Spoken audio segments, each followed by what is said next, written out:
Hello, here's a quick tutorial on a piece I uploaded recently using loopers to build up a kind of ambient soundscape, and in this video I'm just going to try and look at some of the techniques and how I built up a few different layers. So one of my favourite things for making ambient pads is probably your wavetable into Supermassive. So I've got some Supermassive here and running in HostFX, and for the VCO I'm actually using something called Nodi, this module here. This is part of the Sanguine Mutants collection.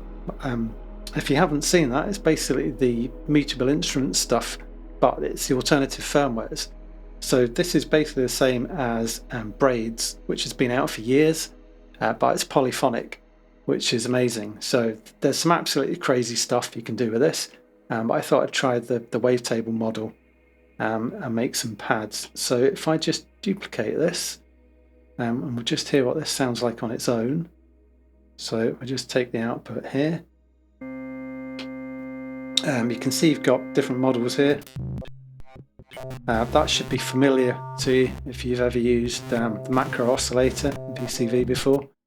So you can right click on there. I'm going to use the 2D wavetable. You can see there's a couple of extra features compared to Braids. You've got drift, which just gives it some kind of pitch drift, and you can toggle the output imperfections, and there's also a bit crusher if you want to stick that on. I'm going to leave that off today because I want a nice clean kind of digital pad sound. You've also got an octave switch there. I'll just leave that in the middle. And the two main controls that affect the sound are colour and timbre.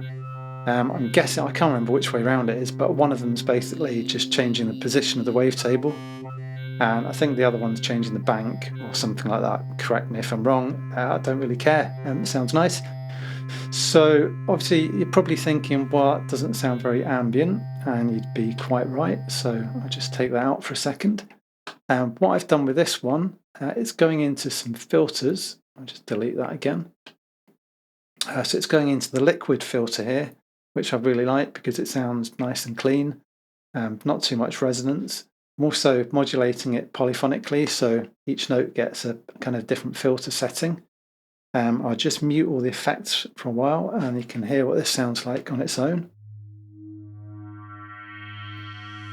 I'm actually panning this polyphonically as well, so if you just play one note, you can hear that moving around the stereo field. And if you play more than one note, you can hear the different notes are being panned separately. I already did a tutorial on that a few weeks ago. Have a look at that if you haven't seen it. I'm not going to explain all that again. It just gives you some extra kind of movement on the notes. So you can already kind of tell with the filtering it's sounding a bit nicer. But the real trick here is to just smash it through Supermassive. And it just sticks that layer on. So if I just mute the completely dry channel, this is what we get with that sound into Supermassive.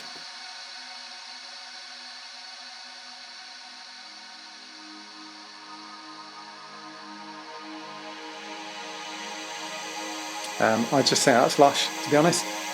Really nice. So for loopers, I'm running two Simpliciter. Just going to turn it down a second.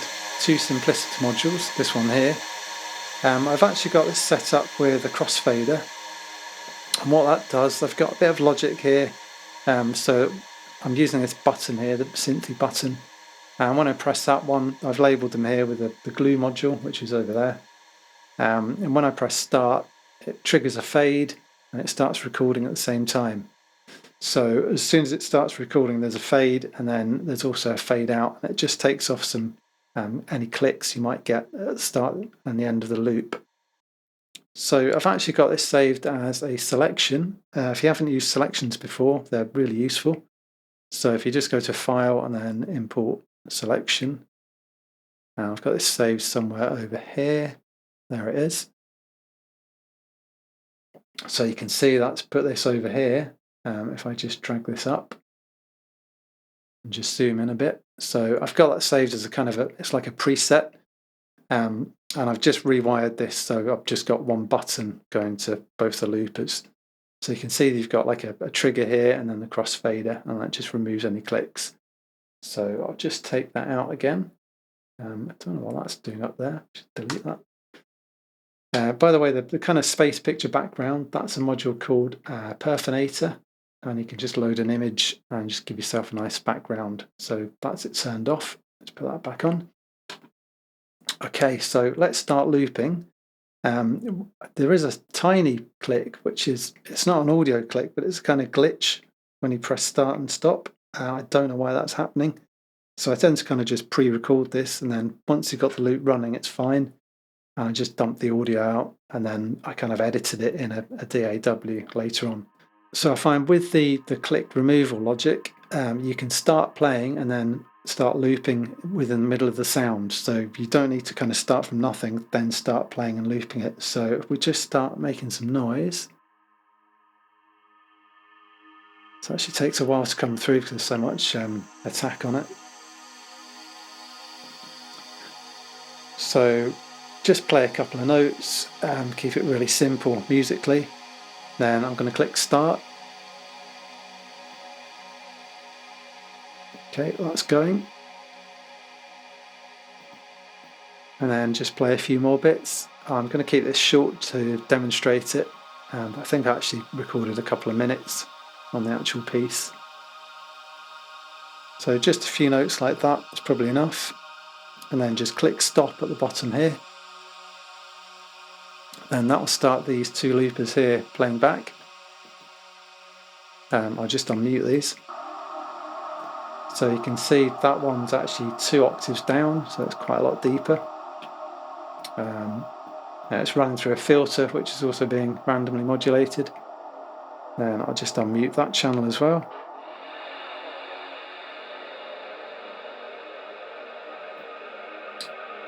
Okay, and that just kind of builds up a bass layer that you can build on top of. I do like that. It's very kind of clean digital sound, which I do love, but I thought it's actually almost too clean. So I stuck some kind of lo-fi samples on as well. So if we just mute those again for a second. I'm going to kill the effects as well, actually. So if I just solo that and get rid of all the reverb and delay and stuff. So these were just some really old samples I had lying around.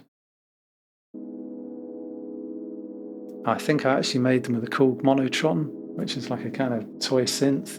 Just multi-tracked it onto a 4-track, which is absolutely terrible recording quality.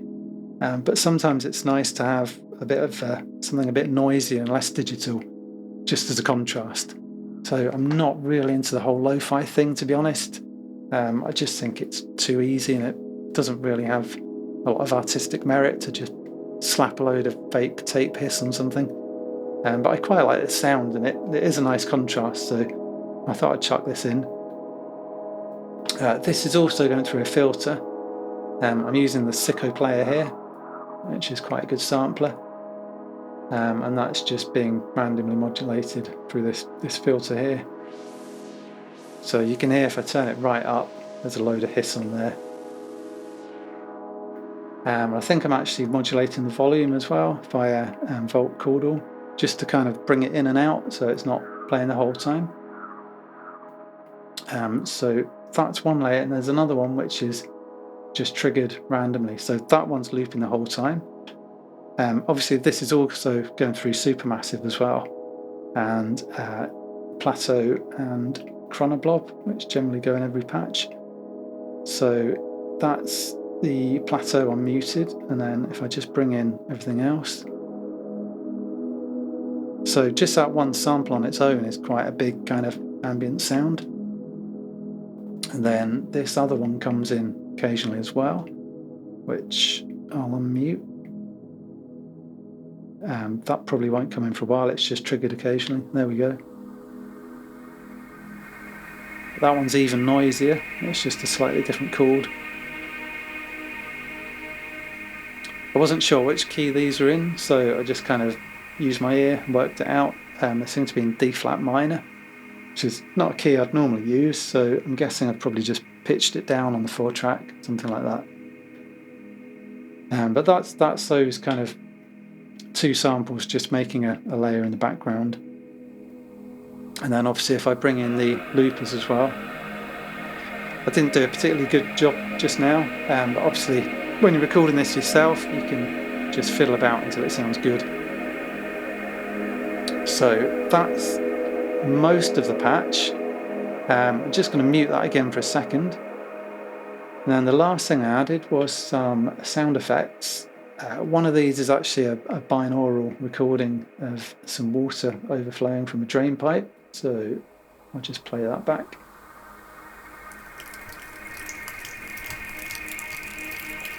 And the other one sounds a bit like water, but it's not. It's actually a vocal sample through a load of effects.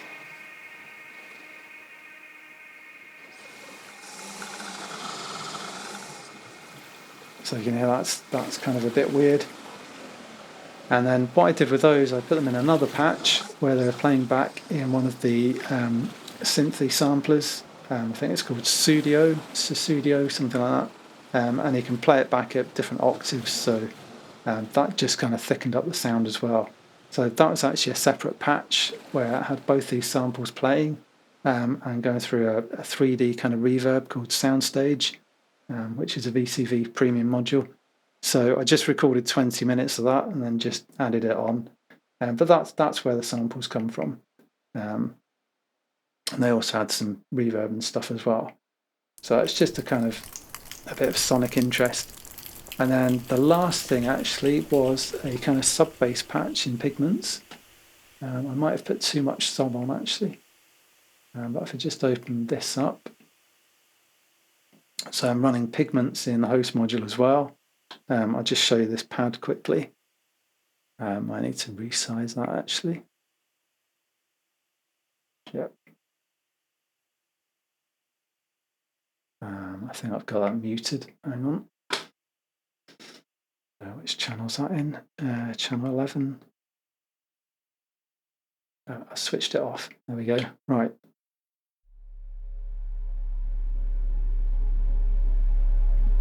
So the sub bass on this is actually just a sine wave. I quite like Pigments with pads because you can have two engines which can be sample players or additive, or it's actually got a good wavetable engine as well. So if I just turn those off for a second, there's a third section called the utility engine. So I've just got an oscillator doing the sine wave. So if I turn everything else off, you just get the sub bass. You probably need quite good headphones or speakers to hear that. I'll just play it slightly higher up so you can. So that's just a simple sine wave. But then you can also have two kind of sample players in the utility engine. So one of these is just a kind of a noise. Just turn the sub off again, you can hear that.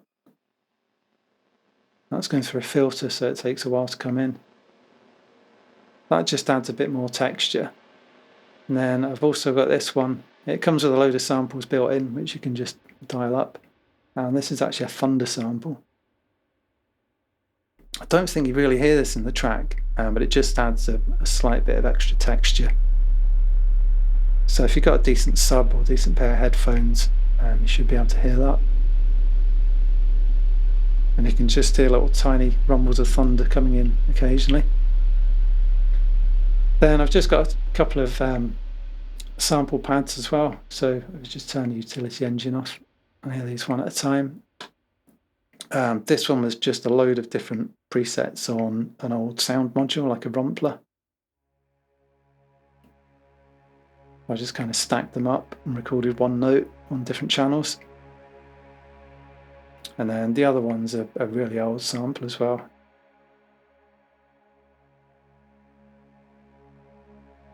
Again, that just gives you an extra layer, so if we bring them all in and play it higher up. So having those extra layers built in just gives you a really thick sound. I actually played this in Reaper and just played a few notes and then looped it and then let it run for 20 minutes because I wanted to make a longer kind of piece. So that's that. And then basically just put them all together using Reaper DAW. So you've got your lo-fi samples there, you've got the loops, and you've got the occasional noise samples that come in. And then I just played a few extra notes using the wavetable oscillator while I was recording the loop section.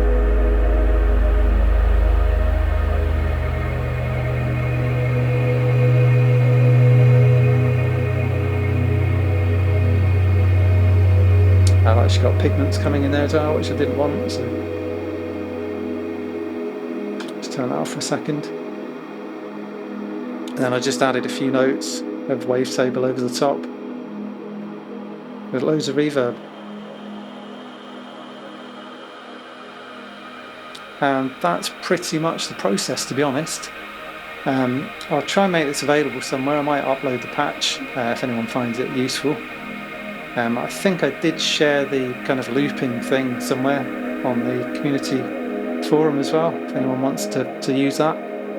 I've not actually tried looping oscillators before. I used to do a lot of guitar looping, and I kind of nicked this idea off another channel. I saw State Azure doing this, I quite liked it. So yeah, basically it's just a wavetable into supermassive, then a couple of loopers, and then some just sampled sound effects. And a few bits added on, and just put it together in Reaper, tidied it up. So quite simple really, but it's quite satisfying to make a really big kind of soundscape. I think ambient music's like an onion really, just need lots of layers. And yeah, there you go. Hope you found that useful. Thanks for watching. Cheers.